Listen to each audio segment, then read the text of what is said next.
Muito bem, povo. Vocês estão bem, não? Eu queria que a gente fizesse uma coisa antes de eu começar a pregar, trazer a mensagem de hoje. Eu queria que nós tivéssemos um tempo de oração. As crianças vão sair, ok? Elas podem sair devagarzinho, com a tia. Mas eu queria que a gente tivesse um tempo de oração nesse momento. E eu queria que você pudesse se juntar em dupla. Você procurasse alguém aí que está próximo de você, tá bom? Próximo de você. E você vai orar pelo outro e o outro vai orar por você.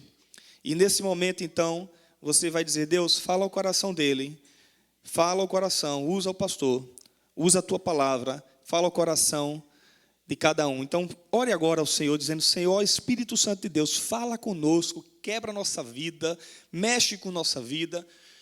Ora pela igreja e ora por você, tá bom? Vamos fazer isso? Vamos ter esse tempo de oração?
Pai, nós te adoramos nessa hora, nós louvamos o teu nome.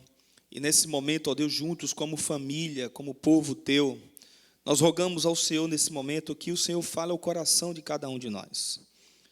Nós, ó Deus, concordamos juntos em oração, em clamor a Ti. Ó Espírito Santo de Deus, ministra o nosso coração.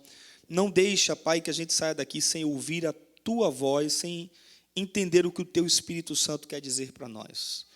Mexe com nossas estruturas, mexe com aquilo que a gente pensa, fala, a nossa ideia de vida. Mexe para que a nossa vida seja o que o Senhor quer e não o que nós queremos. Para que os nossos projetos sejam definidos pelo Senhor e não por nós mesmos. Mas que os teus planos estejam de acordo com os nossos planos estejam de acordo com os teus planos. Ó Senhor, fala com a gente agora. Em nome de Jesus nós clamamos a Ti. E que Jesus Cristo cresça, Pai. E o Senhor, que estarei ministrando a palavra, o Senhor me ajude a diminuir, ó Pai. Em nome de Jesus nós te oramos. Amém. Amém. Meus amados, esse texto que eu quero compartilhar hoje, eu preguei aqui já ele, tá bom? Nesse mesmo texto, quando eu fiz uma série de mensagens no ano passado sobre entrando de sola, falando sobre as 5 solas, não é, da Reforma Protestante. E uma das solas eu estive aplicando esse texto de Atos capítulo 9. Eu quero novamente usar esse texto para falar aos nossos corações. Certamente algumas coisas você já ouviu, mas Deus colocou no meu coração de falar ele novamente. Eu queria que você pudesse estar atento ao texto sagrado. Atos capítulo 9. Atos capítulo 9. Deixa aí sua Bíblia aberta nesse texto. Em Atos dos Apóstolos, capítulo 9. A conversão de Saulo, e eu quero compartilhar hoje sobre o que é que acontece quando Jesus vem ao nosso encontro. O que é que acontece quando Jesus ele vem até nós, quando Jesus vem ao nosso encontro tratar conosco. E olha o que aconteceu na vida de Saulo aqui, olha só. Vou ler até o versículo 6, tá bom? A gente vai depois continuar o texto praticamente todo, do capítulo 9, mas eu quero ler até o 6, que diz assim: enquanto isso, Saulo ainda respirava ameaças de morte contra os discípulos do Senhor. Dirigindo-se ao sumo sacerdote, pediu-lhes cartas para as sinagogas de Damasco, de maneira que, caso encontrasse ali homens ou mulheres que pertencem ao caminho, que caminho era esse? O caminho de Jesus, não é? Pudessem levá-los presos para Jerusalém. Em sua viagem, quando se aproximava de Damasco, de repente brilhou ao seu redor uma luz vinda do céu. Ele caiu por terra e, ouvindo uma voz, lhe dizia: Saulo, Saulo, por que você me persegue? Saulo perguntou: quem és tu, Senhor? Respondeu ele: eu sou Jesus, a quem você persegue. Levante-se, entre na cidade, alguém lhe dirá o que você deve fazer. Até aqui, eu quero que você esteja atento aí ao versículo 1. Porque o versículo 1, no primeiro momento, logo de cara, ele diz assim: enquanto isso. A pergunta é: isso o quê? Não é? Enquanto isso, Saulo estava indo para Damasco para prender cristãos e tal, e ele sai contando a história de Saulo. Mas a pergunta é: enquanto isso o quê? E aqui então, o que Lucas, na verdade, quem escreveu Atos foi Lucas, o que ele está tentando mostrar para nós é, enquanto isso, tudo que aconteceu antes. Ok? E aí ele vai narrar a história de Saulo, né? Ele já aqui nos dá a ideia do pano de fundo de tudo que aconteceu antes. E, de fato, recentemente até eu falei um pouquinho sobre isso aqui, falando sobre Atos. Jerusalém estava completamente agitada, né? Agitada mesmo, porque os religiosos tinham matado Jesus, eles achavam que tinham matado Jesus, e eles achavam que tinham parado o movimento de Jesus, né? Eles achavam que tinham parado isso, mas era só o começo, irmãos. Era só o começo do que estava por vir, do que estava para acontecer em Jerusalém depois da morte de Jesus, né? Depois que ele ressuscita e sobe aos céus. Era o começo porque eles não mataram a Jesus, Jesus deu a sua própria vida. Na cruz do Calvário, Jesus diz: eu dou a minha vida, eu me entrego, né? Então ele se entrega por nós. Era só o começo porque Jesus ressuscita, ele não fica na morte, ele tinha toda a autoridade, então ele ressuscita. E era só o começo porque ele cumpriu a missão que Deus havia dado a ele. Qual era a missão, irmãos, que Deus deu a ele? De morrer. Deus deu uma missão a Jesus. A missão era morrer na cruz do Calvário por mim e por você. Morrer pelos nossos pecados, e Jesus cumpre a missão dele. E ao ressuscitar, ele repassa essa missão lá no capítulo 1, versículo 9, quando ele diz que os seus discípulos deveriam ser testemunha. Antes dele subir aos céus, ele diz isso, em todos os lugares, né? Aí então, o Espírito Santo desce sobre a igreja no capítulo 2, cumprindo a profecia que foi dada a Joel. E quando o Espírito Santo então desce, Jesus tinha dito assim: eu quero que vocês sejam minhas testemunhas. Isso vai acontecer quando o Espírito Santo descer sobre vocês. Vocês receberão o dínamos, o poder de Deus. A palavra poder é dínamos no grego, que significa a explosão. Vocês vão receber uma grande explosão, um grande poder, que vem da palavra dinamite. E ele disse, e agora então, eles recebem esse poder. O Espírito Santo vem sobre a igreja, né? E ali então agora, o que é que está acontecendo? Ele capacita a igreja para pregar a respeito de Jesus, para testemunhar. E aí, gente, qual foi o resultado? Milhares de pessoas estavam aderindo à fé em Jesus. Estavam dizendo: ele é o Cristo, ele é o enviado por Deus, ele é o Filho de Deus, né? Estavam aderindo à fé em Jesus, aceitando Jesus como Deus da vida deles, e eram milhares. E aí os religiosos, por que Jerusalém estava agitada? Porque pessoas estavam se convertendo a Cristo, eram milhares de pessoas. Capítulo 2 era 3.000, depois mais 5.000, e assim a multiplicação vai, e não parava. E os religiosos estavam, e agora? Preocupados. Essa seita de Jesus está incomodando o judaísmo, está nos incomodando. Então eles queriam fazer parar a todo custo esse movimento que se chamava o movimento de restauração das almas, de trazer de volta o homem à comunhão com Deus, o movimento de Jesus. Aí no capítulo 4 até o 6 eles prendem os apóstolos, né? Eles depois são soltos, e no capítulo 7 eles matam Estevão, o primeiro diácono, o primeiro mártir da igreja, na verdade, que morre, não é?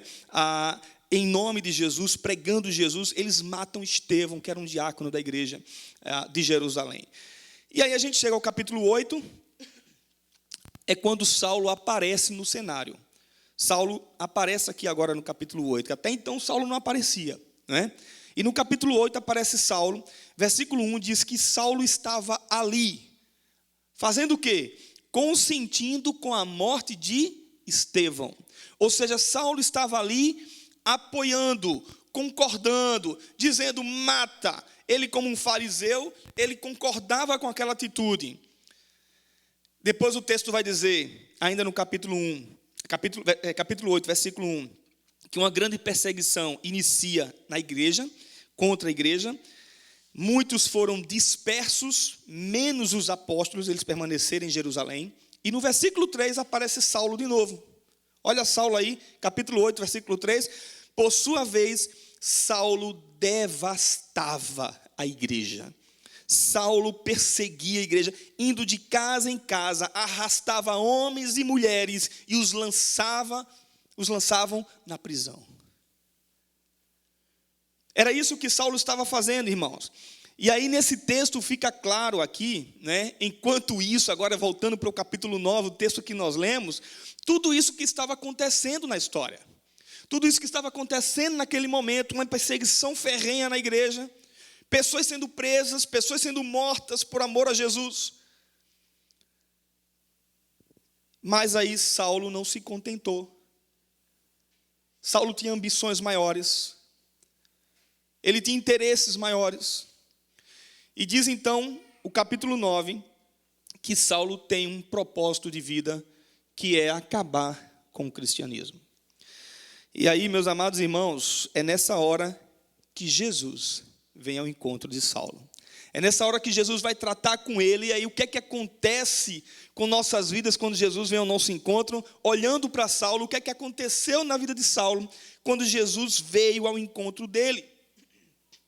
Primeira coisa, quando Jesus vem ao nosso encontro, sabe o que é? E foi assim com Saulo. Ele revela quem nós somos. Ele revela que nós somos pecadores e necessitamos da graça de Deus. Eu vou começar pelo 5 para depois ir retornando. Aliás, versículo 4. No versículo 4, Jesus revela quem era Saulo. Ele diz assim: Saulo, Saulo, por que você me persegue? Por que você está me perseguindo? Meus amados irmãos, sabe o que é que acontece quando Jesus vem ao nosso encontro e Ele revela quem nós somos? Ele revela que nós somos, desde de Adão, quando peca e quando se afastou de Deus, nós somos contrários a Deus e a Cristo. Ou você pode dizer, pela graça de Deus, eu era assim, eu não sou mais assim, eu já fui assim, mas muitos ainda permanecem dessa forma. Saulo achava que ele estava perseguindo o cristão, mas Jesus está dizendo para ele: não, Saulo, você não está perseguindo o cristão, você não está perseguindo meus discípulos, meus adoradores, você está me perseguindo. Você está indo de encontro a mim e não aos meus discípulos, necessariamente. Você está indo de encontro a tudo aquilo que eu vim fazer, tudo aquilo que eu vim ensinar. Você está indo de encontro, Saulo, àqueles que estão também ensinando o que eu ensinei. E aqueles que estão vivendo o que eu vivi. E o que eu disse para eles que era para viver. Você está indo de encontro a tudo isso. Aí agora Lucas, no versículo 1, agora sim, vamos voltar do 4 para 1. Ele confirma isso que Jesus afirma sobre Saulo. Né? Ele diz: Saulo ainda respirava ameaças de morte. Né? Enquanto isso o quê? Perseguição, morte. Saulo ainda respirava ameaças de morte. Vamos começar por essa palavrinha aí, para a gente fazer bem um mais detalhado a exegese do texto. Ele diz assim, ainda respirava. Essa palavra respirar, literalmente é respirar no sentido de ofegante. Eu tomei café agora ali antes de vir para cá, não sei se vocês estão percebendo como eu estou ofegante aqui. Mas não esse ofegante de Saulo aqui, não. A ideia de respirar aqui do texto, no grego, é estar ofegante, estar cheio de ar, a ponto de respirar forte, e figuradamente, então, significa estar cheio de ódio, de vontade de fazer algo contra o outro. Então, Saulo respirava forte, desejoso de matar cristãos, de prender cristãos, de dizer, nega seu Cristo, se não negar, você vai morrer. E diz o texto que ele respirava o quê? Ameaças de morte. Ele era contrário a Cristo, mas não só isso, depois a gente vai ver aqui Lucas escrevendo também esse texto, mostrando que Saulo, ele era um religioso. Ele não só era aquele que era contrário a Cristo e a tudo que Cristo ensinou, mas ele era um religioso. Contradição, né, irmãos? Mas ele era assim. Ele era um religioso, diz o texto, dirigindo-se ao sumo sacerdote, pediu-lhes cartas. Às vezes a gente lê o texto e não consegue entender, mas deixa eu explicar um pouquinho para você entender melhor o contexto. O que está acontecendo aqui. Essas duas expressões aqui do texto, que é dirigiu-se ao sumo sacerdote e pediu-lhes cartas, mostra a identidade religiosa de Saulo. Mostra quem era Saulo. Saulo não era, gente, não era qualquer pessoa que ia na sinagoga, que ia no sinédrio e dizia assim, eu quero cartas de autorização para ir prender cristãos lá em Damasco. Não era qualquer pessoa que iria fazer isso. Tinha que ser alguém deles, tinha que ser alguém igual a eles. E Saulo, ele era, meus amados irmãos, um fariseu. Lá no capítulo 3, lá de Filipenses, versículo 5, Paulo declara a sua identidade religiosa. Ele diz assim, circuncidado ao 8º dia, da linhagem de Israel, da tribo de Benjamim, hebreu de hebreu. Vou parar por aqui rapidinho. Ou seja, ele estava dizendo, sabe o quê? Ele estava dizendo assim, eu sou circuncidado, eu tenho a marca da aliança com Deus, então eu sou um hebreu, eu sou um judeu legítimo, eu sou do puro sangue judeu. Mas ele não para por aí. Ele diz assim, quanto à lei, eu sou fariseu. Eu sou fariseu. E aqui então, meus amados irmãos, Saulo demonstra quem ele era, e por isso ele teve condições de pedir cartas na sinagoga, e autorização lá nas sinagogas de Damasco, para prender cristãos. Porque um fariseu tinha um processo para chegar a esse processo, e Saulo tinha ambições. Na verdade, se você pega no judaísmo, toda criança, isso eu acho lindo, tá, irmãos? Porque é isso que os pais deveriam fazer, é só ler Deuteronômio, capítulo 6, é isso que os pais deveriam fazer, sempre. Toda criança, quando ela nascia, e ela chegava a uma certa idade, 3 anos de idade ali mais ou menos, ou um pouco mais, ela passava por um período de aprendizado da lei de Deus. Elas eram ensinadas, elas eram alfabetizadas na lei de Deus, até aos 12 anos de idade. 13 anos de idade, mais precisamente. Quando chegava nos 13 anos de idade, ela era liberada para trabalhar com o pai, aprender a profissão do pai. Mas aqueles que se destacavam, eles se tornavam rabino. E Paulo fala sobre isso. Paulo vai dizer, meus amados irmãos, que ele, lá em Atos 22, ele vai dizer que ele estudou aos pés de Gamaliel. Ele vai dizer que se destacava de muitos, e ele estudou aos pés de Gamaliel. Gamaliel era um rabino famoso em Jerusalém naquela época, os historiadores narram isso, e que ele tinha uma escola famosa, era a melhor escola da época. Paulo foi para onde? Para esse lugar, para ser o quê? Um fariseu. Mas as intenções de todo fariseu era chegar ao sinédrio. O sinédrio era um grupo de 71 homens, fariseus, que regia a vida religiosa, espiritual e também cívica do povo. Era uma espécie de político religioso. Então Paulo tinha ambições. Quem era então, irmão, Saulo? Estou falando Paulo, Saulo, misturando tudo aqui, mas estamos ainda em Saulo, né? Quem era Saulo? Saulo era essa pessoa completamente avessa a Cristo, com maldade no seu coração. Era um político religioso, que talvez estivesse aproveitando o momento para prender cristãos, ganhar fama e chegar ao Sinédrio. Talvez era esse cara. Saulo era um homem como eu e você, como nós, pecador e distante de Cristo. E um dia nós fomos assim, o próprio apóstolo Paulo escreve isso, um dia nós fomos assim, não é? Ou seja, ele é reflexo de uma humanidade caída, separada e longe de Deus, completamente avessa a Cristo, sabe?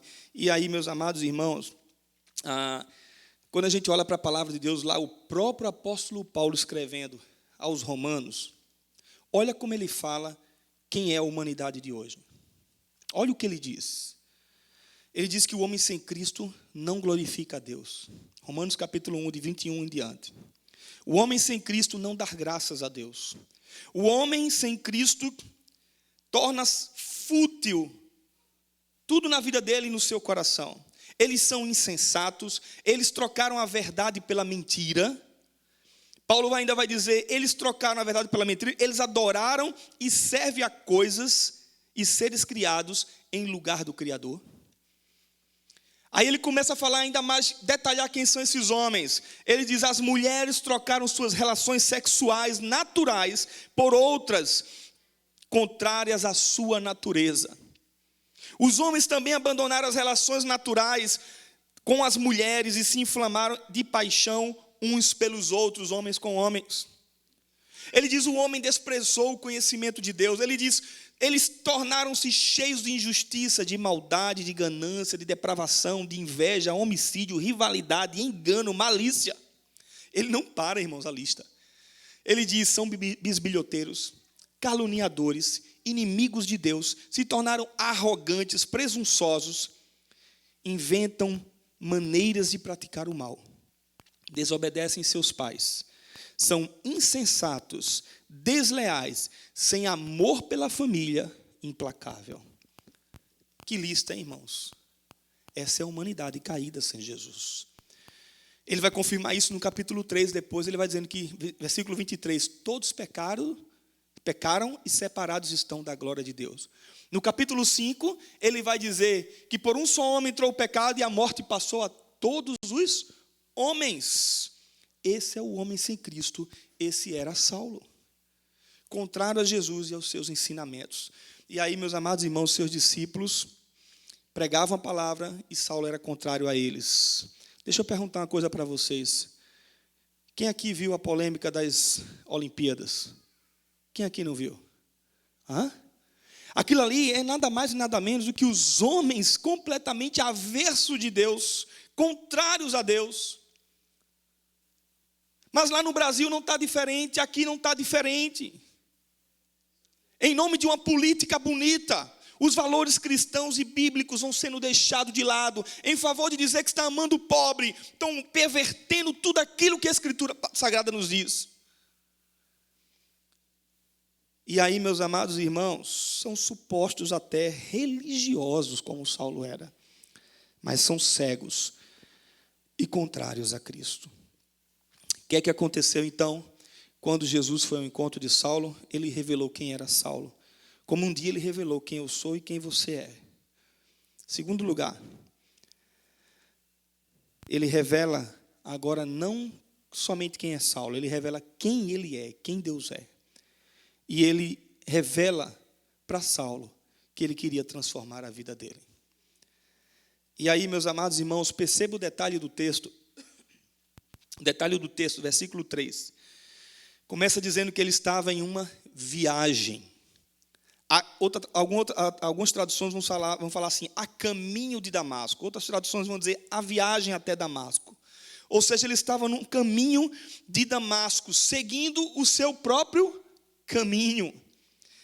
O caminho que estava distante de Cristo, que estava afastado de Cristo. E há muitos assim dentro da igreja, seguindo o seu próprio caminho. O caminho que a gente, quando vai olhar depois da luz chegando até ele, era o caminho da escuridão que Saulo estava traçando, seguindo. Era o caminho das trevas, da separação de Deus. Ele estava a caminho de Damasco. Qual era o objetivo dele? Ele estava com raiva, ele estava com fúria, ele queria matar cristãos. Esse era o caminho que ele estava percorrendo. Ele pede cartas para ir até Damasco. Esse era o caminho que ele estava percorrendo, completamente distante de Deus. Pensa direitinho na sua vida hoje, como você está e qual é o caminho que você está seguindo. Mas o texto não para outro detalhe. Eu gosto dos detalhes.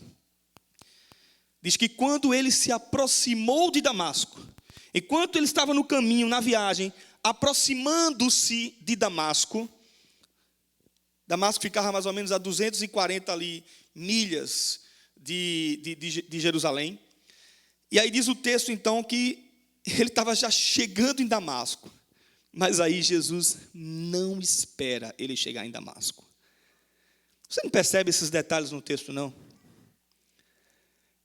A pergunta é, por que Jesus não esperou ele chegar em Damasco? Por que ali, então, o cara que vai depois cuidar dele, não vai cuidar dele ali, ele poderia falar com Saulo em Damasco. Por quê? Porque Jesus tem que ir ele enquanto ele estava no caminho até Damasco. Porque Jesus, ele estava próximo, ele não tinha chegado. Jesus vai se encontrar com ele no caminho dele, no caminho perverso dele, no caminho maldoso dele, no caminho distante de Deus, sem leitura da palavra, sem vida com Deus. Jesus vai no caminho dele. E aí, nesse caminho, ele se apresenta e ele muda a vida de Saulo. Mais um detalhe,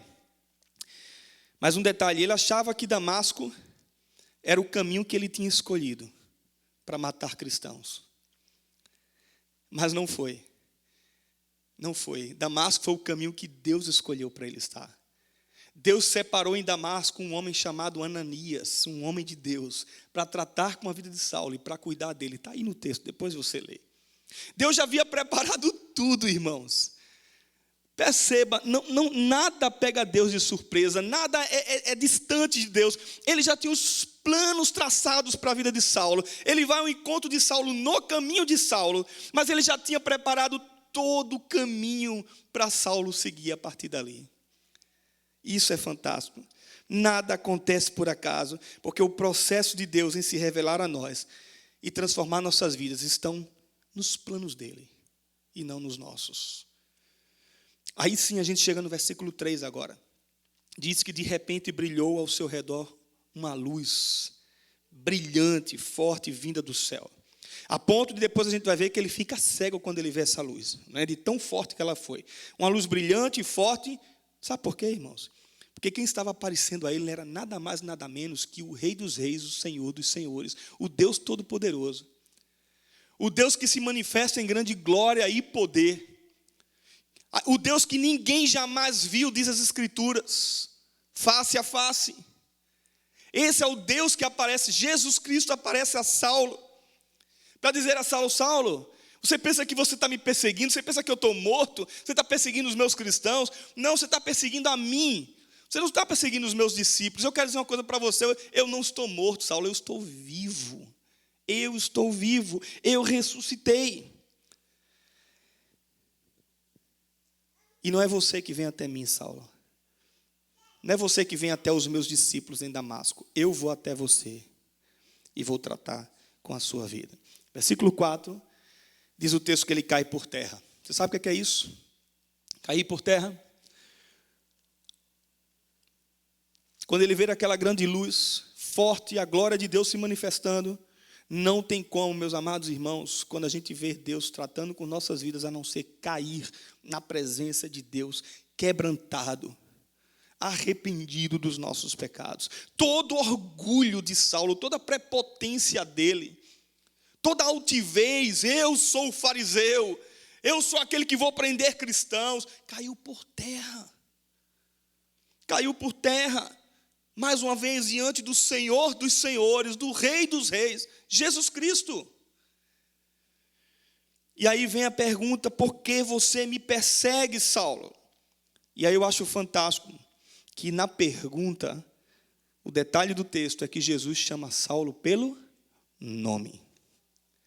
Você sabe o que é isso? Ele está dizendo assim, Eu sei quem é você. Eu sei quem é Léo, eu sei quem é Ricardo, eu sei quem é Gustavo, eu sei quem é cada um de vocês aqui. Eu conheço vocês pelo nome. Eu sei quem são seus pais. Eu sei onde você nasceu. Eu sei o que você pensa. Eu sei o que você faz trancado no quarto. Eu sei o que você faz olhando na rua. Eu sei o que você faz no seu dia a dia. Como você trata as pessoas. Eu sei quem você é, Saulo. Era isso que Jesus estava dizendo. Eu conheço os teus pecados. Eu conheço as tuas ambições. Eu sei quem você é. Seus pensamentos, sentimentos, suas lutas, suas dores. Eu sei de tudo. Jesus conhecia Saulo pelo nome. E aí eu acho fantástico porque Jesus também se apresenta para ele dizendo quem ele é. Eu sou quem? Jesus, a quem você persegue. Não era somente mostrar quem ele era, mas era dizer para ele, olha as minhas credenciais, você sabe quem eu sou? Eu sou o homem que é Deus. Eu sou o Deus que se transformou em homem para vir a esse mundo e morrer por você na cruz do Calvário. Eu sou a água da vida, eu sou o pão da vida. Eu sou o princípio e o fim, Saulo. Saulo, eu sou o caminho, a verdade e a vida, Saulo. Jesus estava mostrando para Saulo também quem ele era, aquele que os profetas anunciaram. O Cristo, o Messias, eu sou esse. Eu sou aquele que morreu e deu a vida por você, porque você estava morto no seu pecado. A sua sentença era condenação eterna, Saulo. Você vai passar a eternidade longe de mim, na eternidade, se você não se dobrar a mim nesse momento. E ali vem um toque de Deus na vida dele, e ele se debruça, e ele cai na presença de Deus. Mas no versículo 6, diz, levante-se, entre na cidade, e alguém vai dizer a você o que é que você deve fazer. Fantástico, né, irmãos? Preste atenção. Agora não é mais o que Saulo queria, não era o que Saulo tinha decidido da vida dele, não era mais os planos e os projetos de Saulo, não mais. Agora é o que eu estou dizendo para você fazer. Qual é o caminho que você tem que ir? Aonde você deve ir? Com quem você vai lidar a partir de agora? Porque é impressionante que quando a gente conhece a Cristo e se converte a Cristo, a nossa tendência é permanecer no pecado, o que não deveria ser, não é? E é achar que o caminho ainda é nosso, e não é. Deus muda os seus planos, Deus muda os meus planos, e o caminho agora é dele para mim. Não era mais Saulo, era Cristo agora na vida dele. Esse é o processo da maturidade, irmãos, como filhos de Deus. E o início da caminhada de um discipulado começa aqui. Eu acho fantástico, nós que estamos trabalhando discipulado aqui na igreja, o início da caminhada do discipulado de Saulo começa aqui agora. A transformação dele continua no versículo 8, né? Diz que ele se levanta do chão, ele abre os olhos, ele não conseguia ver nada, ele é levado pela mão até Damasco, por 3 dias ele fica cego, ele não come, ele não bebe, ele faz jejum, e ele fica cego. Deus tornou Saulo cego para a vida que ele tinha antes. Para ele não enxergar mais a vida que ele tinha antes. Para que quando os olhos abrissem, caíssem as escamas, como diz o texto, ele pudesse enxergar a nova vida que Jesus estava dando a ele. E aí no versículo 15, Deus revela quem era Saulo aos olhos de Ananias. Ele diz para Ananias assim, Saulo é um instrumento precioso. Ele é o meu escolhido para levar o meu nome. Gente, fantástico. Versículo 17 e 18, ele recebe o Espírito Santo, ou seja, o escolhido de Deus, quando conhece a Cristo, quando se debruça na presença de Cristo, ele é o escolhido para levar o nome de Deus. Ele é o escolhido de Deus, ele recebe o Espírito Santo, versículo 17 e 18, ele se converte, recebe o Espírito Santo. Aqui é o processo da regeneração de Deus na vida do homem. Ele passa pelo processo da conversão, recebe o Espírito Santo, e ele é batizado, diz o texto. E aí, então, versículo 19, diz que ele passa vários dias com os discípulos em Damasco. Você sabe o que era isso? discipulado. Saulo agora estava ali aprendendo a palavra, não aos moldes da lei, do que ele aprendeu na lei, aos pés de Gamaliel, mas agora ele estava aprendendo a palavra aos pés dos discípulos de Jesus. Ele estava no processo discipulado. Tanto é que o versículo 22 confirma isso, que diz assim: Saulo se fortalecia cada vez mais. Ou seja, ele passou um tempo se preparando para ir para a obra missionária, para pregar o evangelho. Ele se fortalecia. E aí então, irmãos, chega lá no final do 22, diz que ele confundiu os judeus que viviam em Damasco, demonstrando que Jesus é o Cristo. Ou seja, ele começa a pregar o evangelho. Ele começa a pregar a palavra, o escolhido de Deus, para levar o meu nome. Quem foi escolhido por Deus? Você foi escolhido por Deus ou não? Sim ou não? Você foi escolhido para levar o nome de Jesus. Saiba disso. Aos 4 cantos, aonde Deus te levar. Não acorda e sai da sua casa se você não... Aliás, acorda e sai da sua casa. Deixa eu afirmar isso. E sai com um propósito de vida. Sai com uma missão. Com quem Deus te colocar na frente. Prega o evangelho. Fala de Jesus. É importante a gente lembrar, irmãos, que por nós mesmos a gente não consegue voltar para Deus.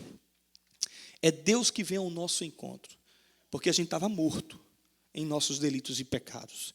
É importante lembrar que Jesus vem ao mundo, e quando Ele vem ao mundo, Ele dá a vida por nós, e então Ele proporciona o encontro dEle conosco, não nosso com Ele. É Ele que vem ao nosso encontro para perdoar os nossos pecados. E aí, quando Jesus vem ao nosso encontro, o que é que acontece? Ele revela quem nós somos, pecadores como Saulo. Ele revela quem Ele é e qual é o propósito que Ele tem com nossas vidas. Transformar a mim e a você, para viver uma vida que agrada a Ele. Ele vai fazer como Saulo, Ele vai iluminar o caminho. Ele vai quebrar teu orgulho, tua prepotência te derrubando, para você enxergar Deus. Ele vai no seu caminho e Ele prepara você, prepara pessoas para caminhar com você num discipulado, num batismo, num relacionamento com Ele. Aqui eu quero terminar. Quero terminar mais uma vez fazendo uma aplicação para nós. A minha pergunta é: você já teve um encontro com Jesus? Eu espero. Não necessariamente aquele dia, né? O meu encontro com Jesus foi eu sozinho na minha cama. Pessoas falavam de Jesus para mim, amigos, e eu nunca disse: Jesus, eu quero agora, na hora que eles falavam. Não. Eu fui para uma festa, fui para um aniversário, jovem ainda, adolescente. E quando eu voltei para casa, eu deitei na cama. E eu fiquei até mais ou menos 5, 6 horas da manhã, sem conseguir dormir. Me lembro que eu deitei na cama, era provavelmente 1 da manhã, 1 e pouca, eu não consegui dormir. Eu não conseguia dormir porque aquelas palavras que esses meus amigos falavam ficavam no meu ouvido. E vinha à tona, e vinha à tona, e vinha à tona, e vinha à tona. E eles diziam assim para mim: entrega a sua vida a Jesus, aonde você estiver, como você estiver. E naquele dia eu fiz uma oração, até hoje. Jesus entrou na minha vida. Você teve um encontro com Jesus. Mas esse encontro com Jesus, ele não deve parar somente nesse encontro. Jesus, ele segue com um processo de transformação da nossa vida, até você morrer ou até ele voltar. Possa ser que ele volte antes de você morrer, não é? Ele segue com esse processo, e esse processo se chama relacionamento com Deus. Esse processo se chama discipulado. Esse processo se chama quebrantamento diário. A gente precisa parar, irmãos. Mais uma vez eu repito isso aqui, o que eu falei aqui no início, de viver um cristianismo raso, mentiroso para com Deus. E viver relacionamentos profundos com Ele. Porque é para isso que Ele chama nós. De buscá-lo, de ler a palavra, de oração, de estar na casa de Deus, de servi-lo. Coloque uma coisa na sua mente: primeiro importa buscar a Deus e a sua justiça, e todas as outras coisas Deus vai acrescentar. todas. Se você não crê nisso, rasga isso da sua Bíblia. Rasga, joga fora. A tua família, teus pais, teus tios, seja quem for, irmãos, tua esposa, teu marido, teus filhos, tem que vir em segundo plano. Está lá Jesus falando nos evangelhos, é só ler. Teus recursos, teu trabalho, tuas vontades, minhas vontades, meus desejos, tem que vir em segundo plano. Porque Jesus é o primeiro, Ele é o centro. E a gente esquece que Ele vai cuidar de nós. Porque senão Ele seria um mentiroso. Ele seria um charlatão. E Ele não é. Ele é o Deus dos deuses, o Senhor dos senhores. Ele promete que vai cuidar e Ele vai cuidar de nós. Então eu queria que mais uma vez você parasse e refletisse na sua vida com Deus. O seu relacionamento com Deus. Se Deus trouxe hoje você aqui, muita gente com medo de chuva, tempestade, talvez, não sei. Ou falta de compromisso com Deus, não sei. Cada um que vai dar conta a Deus do que faz da sua vida, não sei. Mas você que veio aqui hoje, Deus trouxe você aqui para ouvir essa palavra. Você era pecador como Saulo, e eu também. Ele me transformou, Ele te transformou, para viver uma vida de caminhada com Ele. E não só isso, o escolhido para levar o meu nome. É isso que a igreja tem que viver. É isso que você tem que viver. Vamos orar?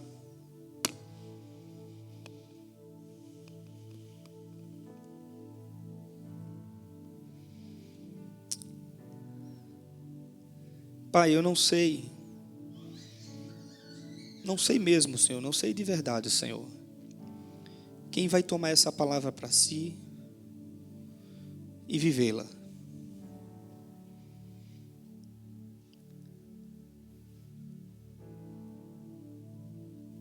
Não sei quem vai conseguir ou desejar praticar tudo aquilo que foi dito aqui. Mas uma coisa eu sei: o Senhor sabe quem são os teus escolhidos. E o Senhor nos chamou para sermos teus filhos, para sermos transformados, renovados, e para viver uma vida junto com o Senhor.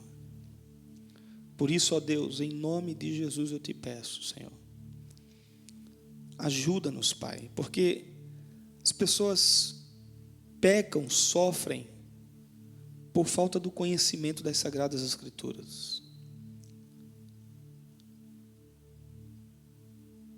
A igreja hoje está perdida na educação dos filhos. A igreja hoje está perdida, Senhor, no relacionamento conjugal. Separa, casa, separa. A igreja está perdida, Senhor, na adoração, no culto, no dia do Senhor, nas contribuições, nos seus dons e talentos. Porque é fácil ser cristão hoje. É fácil abrir a boca e falar palavras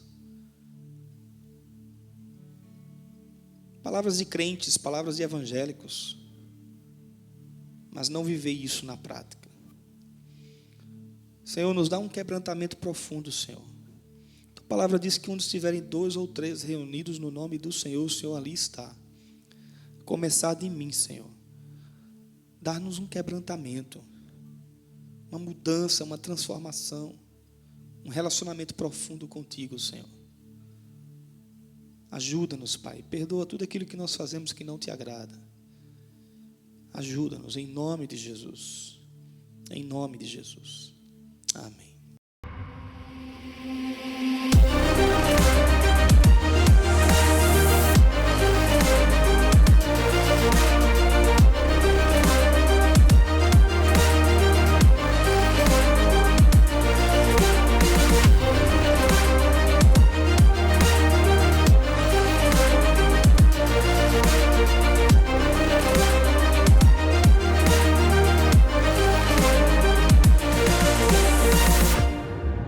Emanuel é o Deus conosco e por isso nós baseamos a nossa igreja em 3 pilares. Discipulado, o Deus que deixou a sua palavra para nós e ele se revela a nós através da sua palavra e a palavra que nos transforma. Comunhão, nós queremos ser uma igreja que ama uns aos outros, que se preocupa com as necessidades uns dos outros, que vive de fato aquilo que a Bíblia fala sobre uns aos outros, que é amar, perdoar, servir.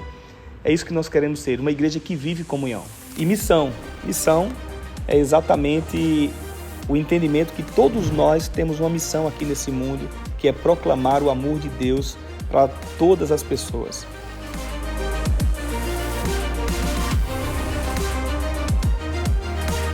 Nós somos a Igreja Presbiteriana Emanuel em Port St. Lucie.